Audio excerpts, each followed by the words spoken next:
It's 9 p.m. You finally sit down on the couch. 3 full days of being busy. 3 full days of saying, I just need to sit down for 10 minutes. This is the moment. Cushions, blanket, dim lighting, the whole production. You last about 4 minutes. By minute 4, your phone is in your hand. You don't remember picking it up. By minute 7, your laptop is open. I just need to check one thing. By minute 12, you're standing in the kitchen, wiping down a counter that was already clean. You're not lazy. You don't have ADHD. You're not a workaholic. You are experiencing something with an actual scientific name. In 1983, two psychologists at Penn State University proved something that nobody talks about. For a huge percentage of people, relaxation doesn't relax them.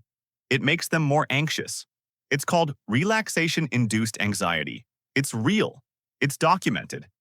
And it might explain everything you've ever felt about not being able to just sit there.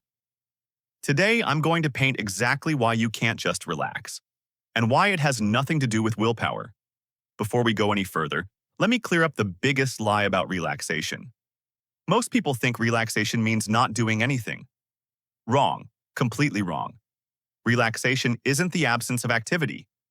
Relaxation is a specific neurological state, and your nervous system has to actively climb its way there.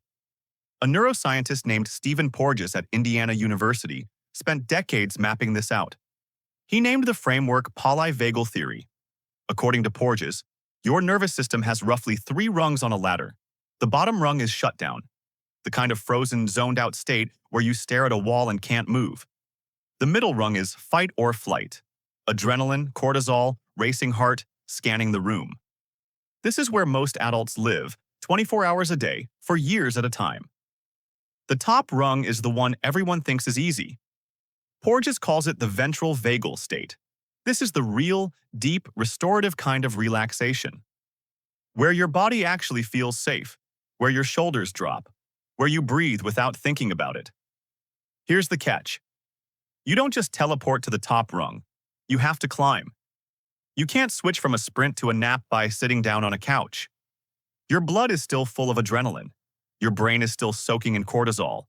Your body is still expecting the next deadline, the next email, the next emergency. So when somebody tells you to just relax, they're assuming your brain knows how. For a lot of us, it genuinely doesn't. Relaxation isn't a stop, it's a landing. Here's what almost no one will tell you. Your brain doesn't decide to relax. It only relaxes when it gets enough signals of safety from your environment. Porges has a name for this too. He calls it neuroception. Your brain is constantly scanning the room, the people in it, the sounds, the lighting, the temperature, the tone in someone's voice, looking for one of 2 things: safe or not safe.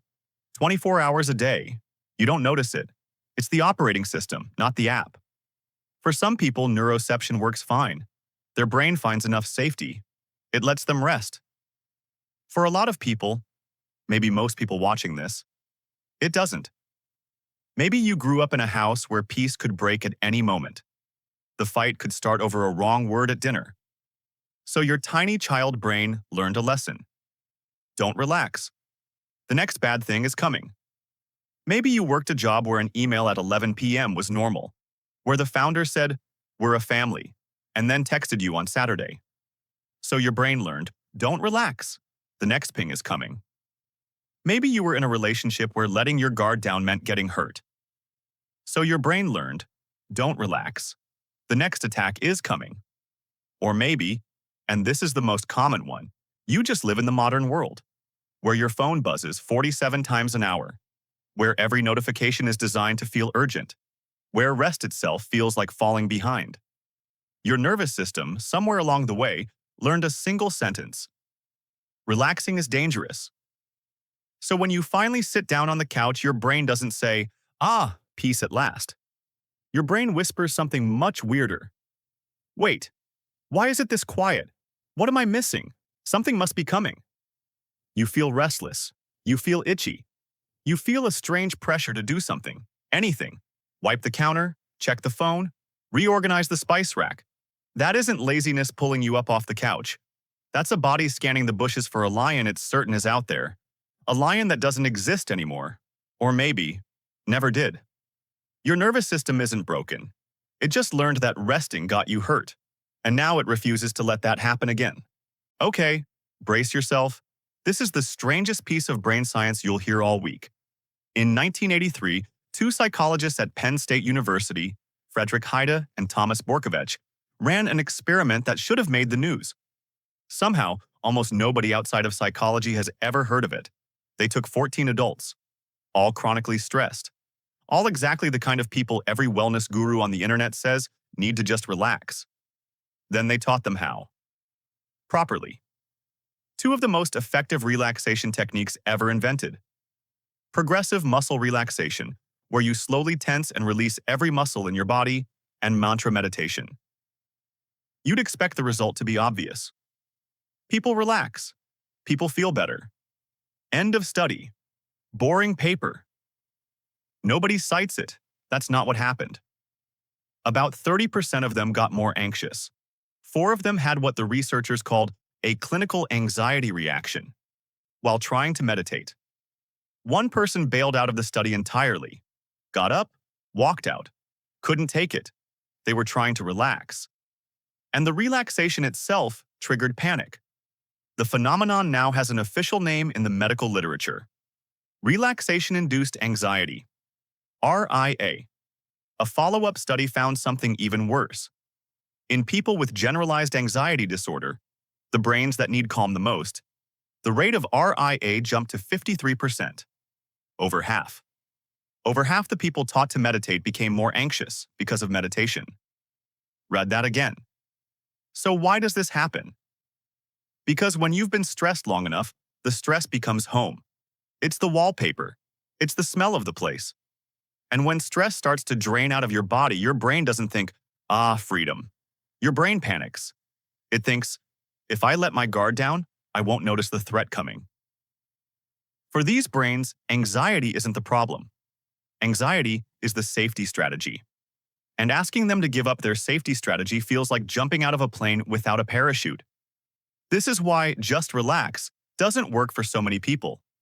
You cannot talk someone out of the parachute if they still think the plane is on fire. You're not resisting relaxation. You're protecting yourself the only way you've ever known how. For a brain that once needed anxiety to survive, calm doesn't feel like relief. It feels like danger. There's another layer to this, and it's not biology. It's culture. You weren't just born unable to relax. You were trained, slowly, carefully, over decades. When you were 6, you got a gold star for finishing your worksheet, not for resting. When you were 16, you were told you needed extracurriculars, sports, volunteer hours, AP classes, a sob story for your college essay, anything but a quiet weekend. When you were 26, side hustle became the moral requirement. What do you do besides your job? If the answer was nothing, I rest, that was the wrong answer. When you were 36, I'm so busy became a status symbol, a quiet flex, a way of saying I matter. You were taught one equation over and over your entire life. Your worth equals your output. So when you finally sit down and produce nothing, your brain doesn't feel relaxed. It feels guilty. Sitting still becomes a small moral failure, a tiny rebellion against a system you never actually agreed to. This isn't a metaphor. Polyvagal research shows that your brain needs cues of safety to drop into a relaxed state. And our culture sends the opposite cue 24 hours a day. Every notification, every Slack ping, every LinkedIn post about waking up at 4 a.m. and running 10 miles before your second espresso. Every rise and grind. Every founder who calls his company a family while expecting you to answer texts on Sunday. Every single one of those is your nervous system reading, danger, falling behind. Someone else is working. You're not addicted to busyness. You were taught that quiet is laziness, and your brain is still believing it. So let's add it up. You can't just relax because your brain doesn't feel safe enough to relax. Your nervous system thinks relaxation itself is dangerous, and your culture tells you relaxation is a moral failure. 3 forces, all pointing the same direction, all telling you the couch is a bad idea. No wonder you keep getting up to wipe the counter. Here's the part that changes everything. You don't need to relax right now. You need to teach your brain that relaxation is safe. This is not a breathing technique. This is not a meditation app. This is not a weekend retreat in the woods that you'll book and never go to. This is a slow, embarrassingly slow process of proving to your nervous system, when I rest, nothing bad happens. The first time, your brain won't believe you. It'll keep scanning. It'll get up to check the door. The 10th time, maybe, it'll start paying attention. The 100th time, it might let your shoulders drop 1 centimeter. You can't force your brain to put down its weapons. You can only show it, over and over, that the weapons aren't needed today. So next time you sit down and feel that itch, don't say, I can't relax. Say something else. Say, my brain is protecting me the only way it knows how. And then gently say to it, thank you. We're safe today. You can rest.